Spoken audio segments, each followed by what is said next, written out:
au-delà des fiançailles et le mariage, nous pouvons ajouter un dernier événement, les funérailles.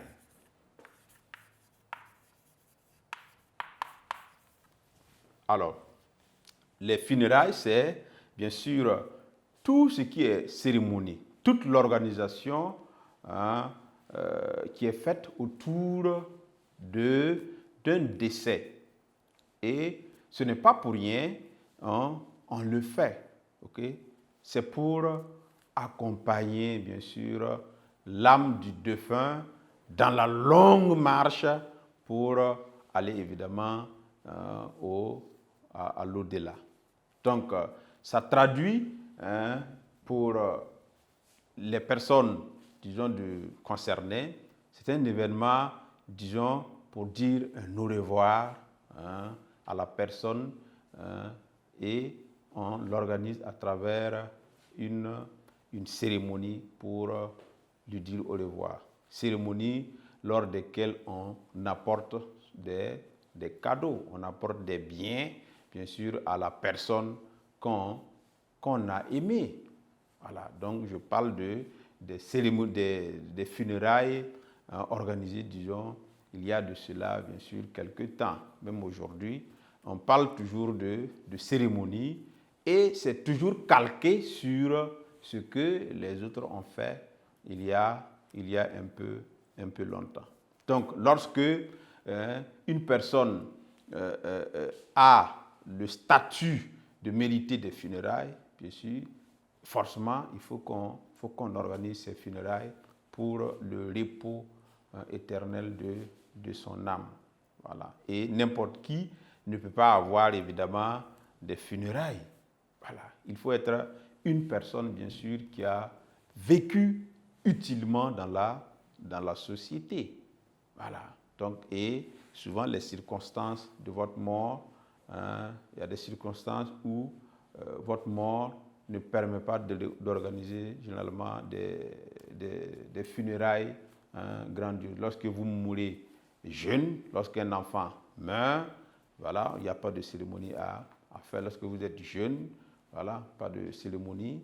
Lorsque vous atteignez en tout cas un certain âge, voilà, et c'est là que les funérailles sont organisées pour vous dire au revoir.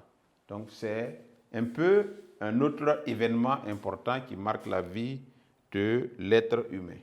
Donc on résume cela, les funérailles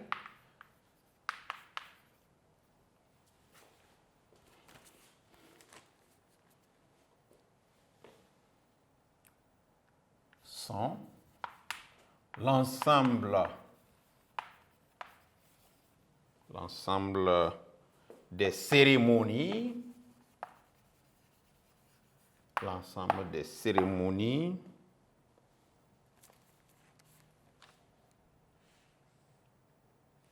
pour rendre les honneurs,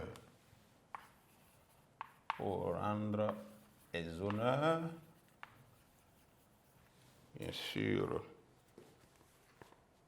suprême à un mort.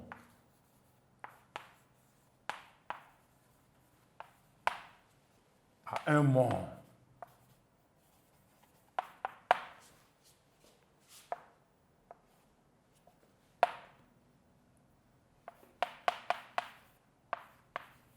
Elle se manifeste,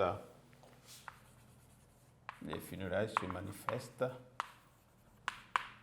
par des offrandes ou bien des cadeaux, d'accord, des danses.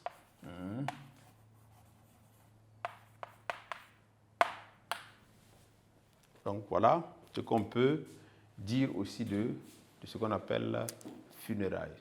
Donc ce sont des événements ou bien des notions que les gens avaient trouvées, bien sûr, pour organiser les sociétés de telle sorte que la vie de l'homme puisse être canalisée, la vie de l'homme puisse être bien organisée pour éviter évidemment les écarts de conduite. Alors, si tu es vivant, tu veux bien sûr avoir des funérailles, ça dépendra bien sûr de ta ligne de conduite de la naissance jusqu'à ton décès. Donc, et on est content lorsque un membre de la famille a pu relever le défi et vivre utilement. Donc, c'est ce que nous pouvons retenir. Donc, je vais récapituler avant de conclure. Alors, on avait déjà lu les premiers paragraphes. Donc, je vais reprendre à partir des fiançailles. Donc, les fiançailles sont une promesse mutuelle de mariage faite avec une certaine solennité. Donc, les fiançailles engagent les deux personnes, deux familles, deux communautés, donc, etc., etc. Donc, ce n'est pas seulement deux personnes. Et comme vous n'êtes pas seul, vous ne pouvez pas le plus souvent décider seul. Il y a aussi le mariage, qui est bien sûr la cérémonie marquant la concrétisation de la promesse tenue pendant les fiançailles. Si vous partez organiser les fiançailles avec une fille, il faut que vous partez au bout, puisque c'est une promesse que vous avez faite à cette fille, à cette famille, à cette communauté. Il faut aller au bout et ça se traduit par l'acte de mariage qui concrétise bien sûr votre promesse. D'accord? Il engage toutes les personnes impliquées. Quand je dis toutes les personnes impliquées, c'est pour ne plus revenir ici. Toutes les personnes impliquées dans les fiançailles. Donc, les deux personnes, les deux familles, les deux communautés, etc., etc. Donc, nous avons aussi les funérailles, qui sont bien sûr l'ensemble des cérémonies pour rendre les honneurs, d'accord, suprêmes à un mort. Elle se manifeste par des offrandes, des danses, etc., etc. Donc, on voit toujours le mot au pluriel, ça apparaît au pluriel, féminin pluriel. Donc, voici un peu ce que nous pouvons dire par rapport à ces événements que nous avons essayé, bien sûr, en fonction du nouveau curricula, de concocter quelque chose pour vous. Et nous allons conclure.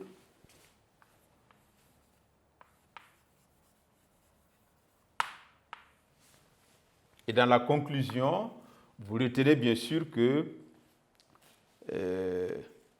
l'être humain a trouvé bien sûr des pratiques sociales pour réguler bien sûr la vie quotidienne.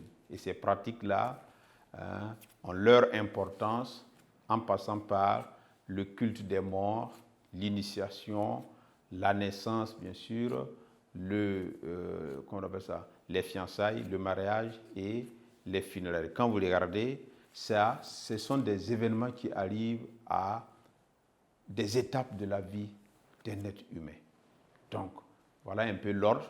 Quand vous arrivez, vous venez au monde, après la naissance, ce qui vient généralement, c'est l'initiation. On vous initie et vous devenez homme et vous rentrez maintenant dans la vie active.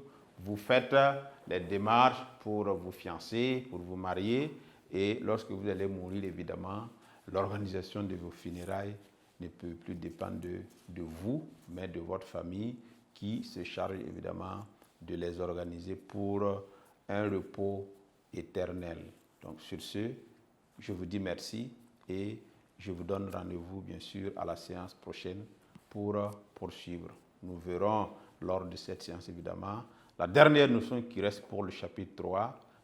Nous allons étudier bien sûr les relations intercommunautaires. Donc merci beaucoup et au revoir.